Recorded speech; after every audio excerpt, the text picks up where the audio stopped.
Let me take you all on a small journey. 15 to 20 years ago, when this Toastmaster Ahmad Ilham was just a small baby. When I was around in my grade 1, grade 2, in my head there was a magician. This magician for me was a superhero. He thinks he'll get everything done. He just have to think. And this magician was my grandfather. Technically not my grandfather, so it's my grandmother's brother. But I do not have grandfathers from my mom's side and dad's side, so I have always considered him as my grandfather. So every time I go to his house, I'm just baby who goes and goes and plays with him. He tells me stories. He's bald with a beard, and he's just so charismatic, and he's just so lovely. People around him loves him, and for me, I always wanted to be like him. Not the bald side, but it didn't happen.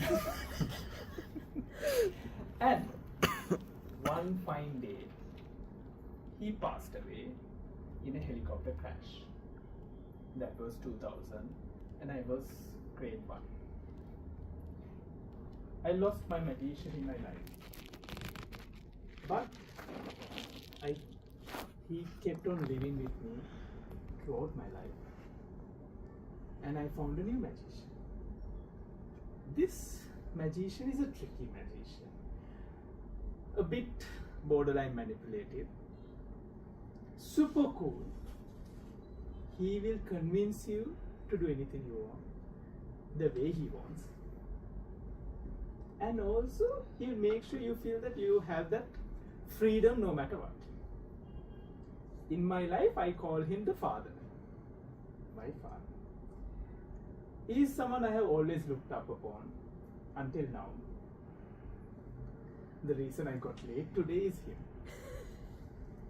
He out of nowhere wanted to go and see a vehicle, because there are so many 1, 2, 3, 4, 5, a million new brands of electric and non-electric vehicles being imported to Sri Lanka. So there's this new vehicle he wanted to go. So that is why I got late too. However, he's a lawyer. I'm a lawyer too. I never wanted to be a lawyer in my life.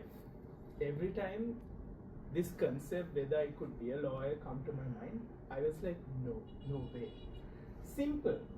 I don't want to go to these weddings and say I'm a lawyer. They're like, oh my God, like father, like son. Oh, I never wanted that. Neither from the brown aunties, neither from the brown uncle. But I get it every day. I'm pretty sure half of you thought, oh, like father, like son. Then I said I'm lawyer and he's a lawyer too. So, not to be a lawyer, I ended up going to Japura to do physics. And I really liked physics. And physical science is where I was having fun with my life. And apparently, I just, for the plot, I sat for the law college entrance exam just because it had IQ. But that has a backstory. My magician has a junior lawyer in his office. So one fine day after university, I went to office.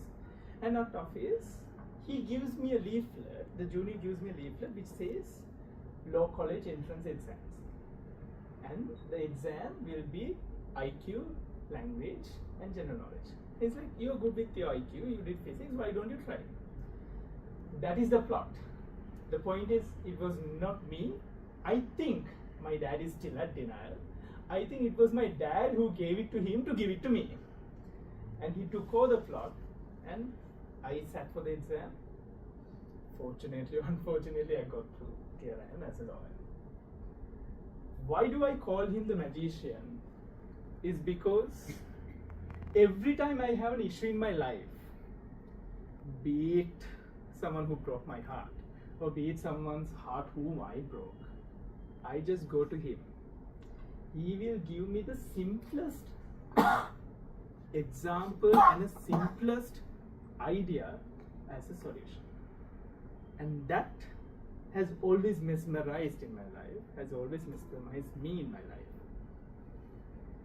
That is why I call him a magician, and that is why he is my mentor.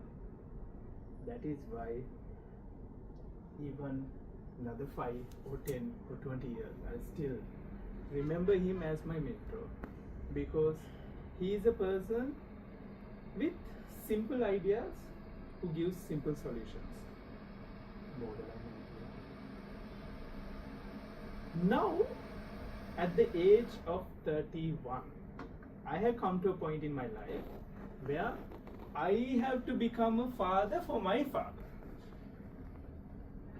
He gets very cranky if I don't answer his calls. If I don't reply his WhatsApp messages within 4 hours, he'll call and say, "You didn't answer my WhatsApp. You didn't see my WhatsApp." I would send WhatsApp message to him.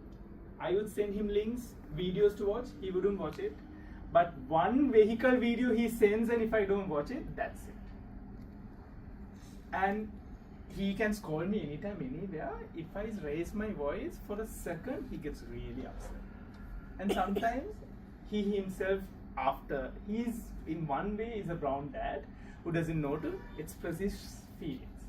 So once in a blue moon, he told me, "Look, if I meet you, I feel better. So you make sure you meet me as much as you can." And I have started to realize on sometimes on some factors, sometimes in life, sometimes how to handle his wife, who's my mom. I had to give him advice.